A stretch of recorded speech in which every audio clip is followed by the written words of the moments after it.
Hola chicos, ¿cómo están? Espero que todos estén bien. Hoy vamos a aprender algo que se llama mandatos de tú, so two commands. Entonces, mira aquí, tengo el PowerPoint. The PowerPoint will be behind you or should be on your screen. And we're going to go through it. I'm also going to upload this on Google Classroom. So if you want to look at it again, you can. So toma una adivina, take a guess. ¿Qué significa mandato o imperativo? Take a second, think about what it means.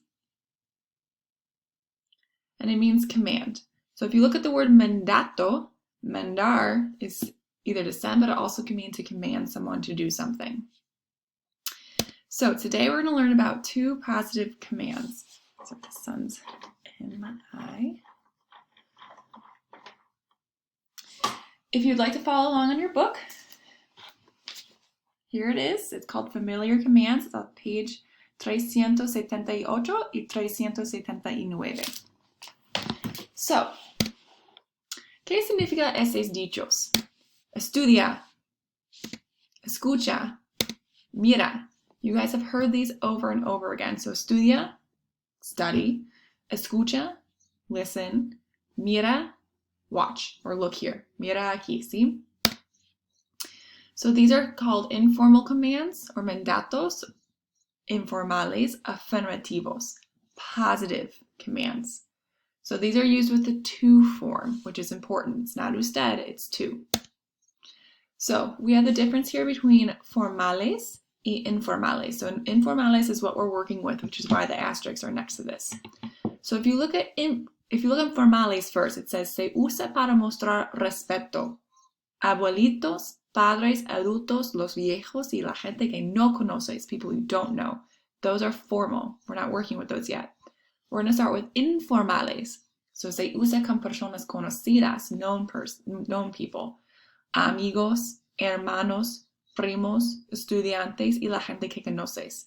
So you're going to use this with classmates. You're going to use this with someone at the same age as you.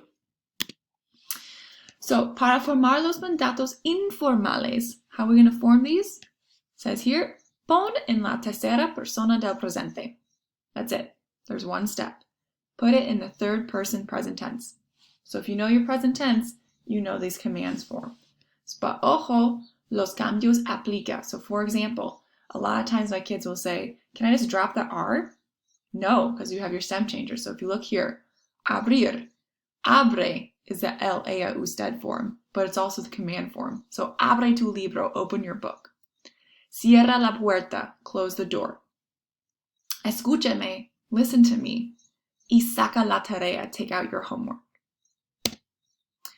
So take a second on your own. I'm going to give you a minute or two. Say it out loud. I know you're sitting maybe by yourself. Try to say it out loud, the command form of these verbs. Give you 1 minute, un minuto.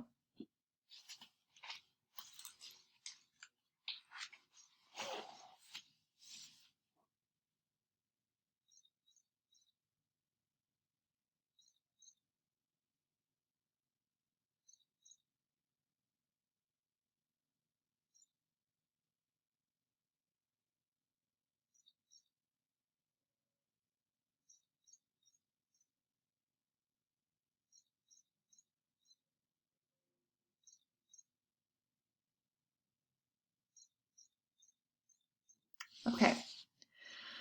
So, beber is bebe. So I'm going to take a second and I'm going to write these in. Mirar, mira. Sentar, sienta. Enviar, envía. Copiar, copia. There's an accent right here. Escribir, escribe. Aprender, aprende. Caminar, camina. Correr, corre. Saltar, salta. Esconder, esconde. Pagar, paga. That's it. You just put it in the third person, present tense. Now, of course, because it's Spanish, there are irregulars, which we already know.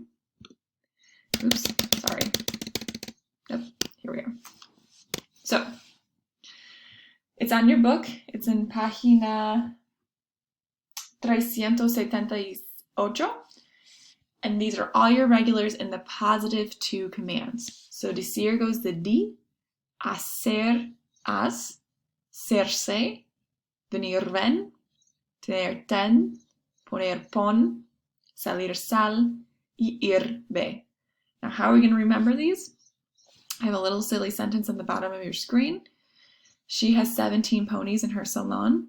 If you look at this sentence, all of the regular commands are in there. So she has 17 pony in her salon. It's kind of silly, but it's a good way to remember the commands. So, other examples here. Abre la puerta, open the door. Cierra la ventana, close the window. Haz tu tarea, do your homework. Pon en mi escritorio, put it on my desk. Déjame en paz y vete a tu armario. What do you notice about these two? Take a second and look at these and tell me if there's something different.